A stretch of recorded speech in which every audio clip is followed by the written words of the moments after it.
puts it in! As mentioned in my last Heat video, Jimmy Butler scores from absolutely everywhere, and his bucket-getting proved to be adequately versatile and special in Game 1 at the Boston Garden to steal home court advantage. But this man could care less about what anybody thinks of him and his production. Post-game, after dropping 35 points, 7 boards, 5 dimes, and 6 steals, and asked about whether or not he thought this Miami miracle run was possible when they were facing Chicago back in the play-in, he said, quote, "Damn right I did. Damn right we did. And the best part is, we don't care about what none of y'all think.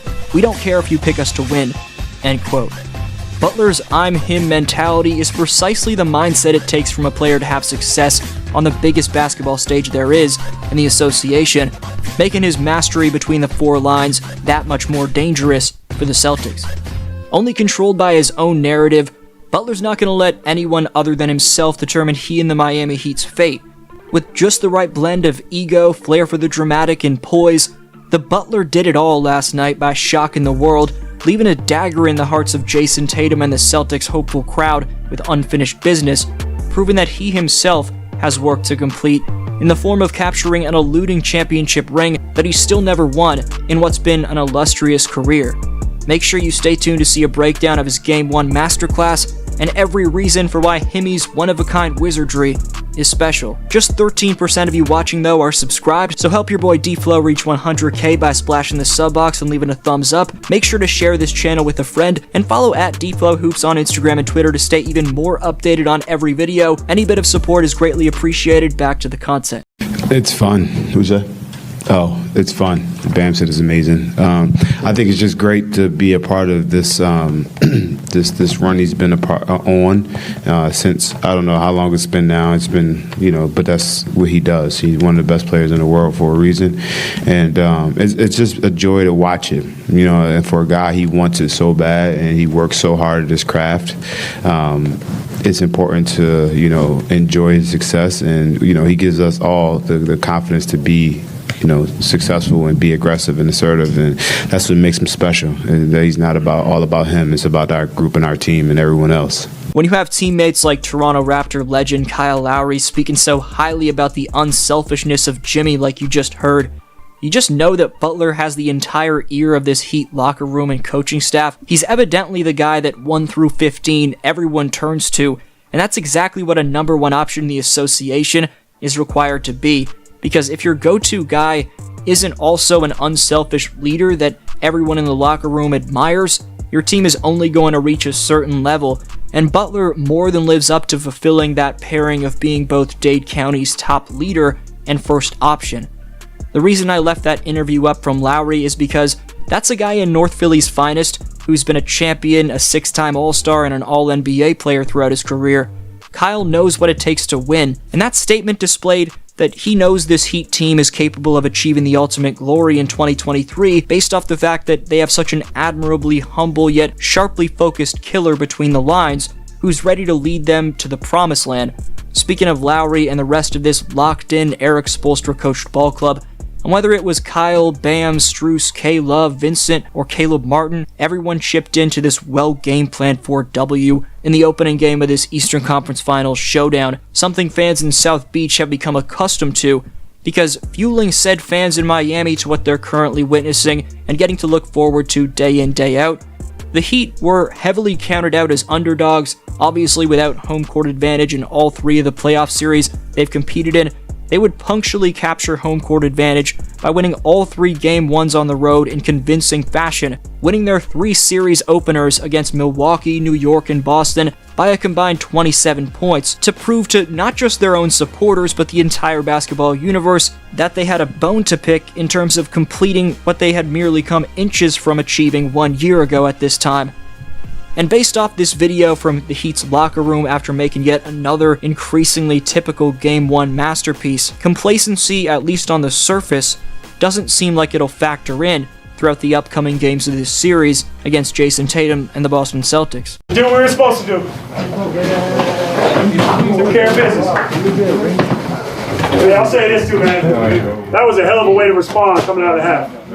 Here was Jimmy, meanwhile, on the Heat's business, nonchalant, yet zoned-in approach post-game. If you go back all the way to that night against Chicago in the play-in, did you think then that something like this would be possible? Damn right. I did. Damn right we did. And the best part about it is we still don't care what none of y'all think, honestly speaking.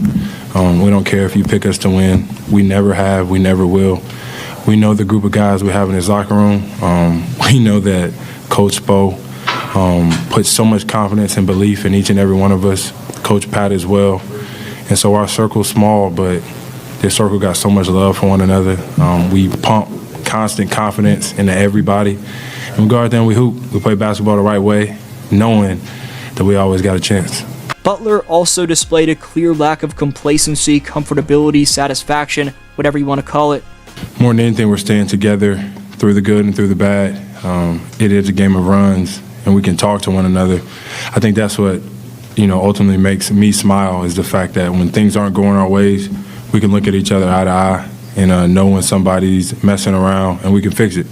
I feel like we did a really good job on the defensive end. We shared the ball on offense, made some shots, got a win, but that's not enough for us, and we want to get another one in 2 days. Going back to the Bulldog Kyle Lowry, and Jimmy's second dominant ball handler in the absence of Tyler Hero also touched on how the Heat may realize but don't take the outside noise in their quote-unquote small circle too seriously.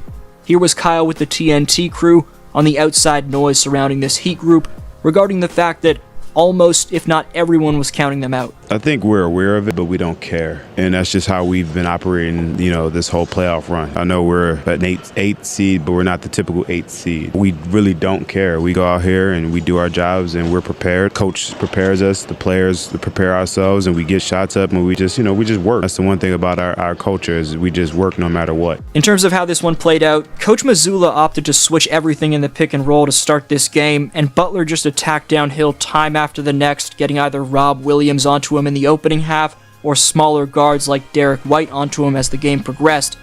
There's a way in which Jimmy carves up defenses that makes him such an elite go-to weapon.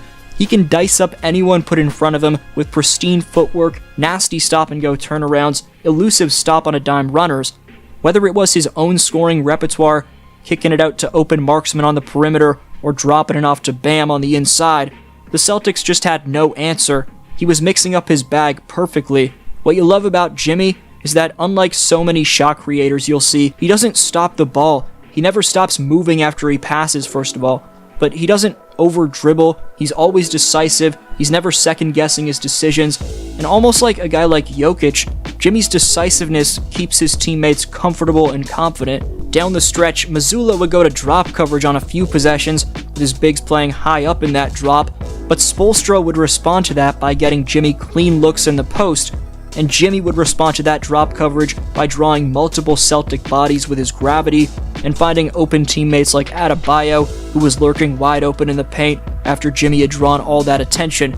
But Mazzulla opted to always switch in the pick and roll when it was Vincent or another guard setting a screen for Jimmy, so he'd just get smaller defenders like Derek White or Malcolm out on an island, get deep drive entries, and shoot over the top. But I was most impressed by Jimmy's defense in this one. The man's got elite hands, he's so damn perceptive with how he can scope out the body language of offensive players, and Tatum and Brown were really bothered by his pressure and reactivity. Then he had the dramatic steal where he flew over like Superman to intercept the pass from Horford. The Celtics were just pressing, and simultaneously Butler's attention to detail defensively was suffocating. Tatum was making lazy passes. Of course, he had those back-to-back travels to close out the game, but the passing lane awareness of Butler is just so damn elite that passes from Jason were just being easily scoped out and picked off.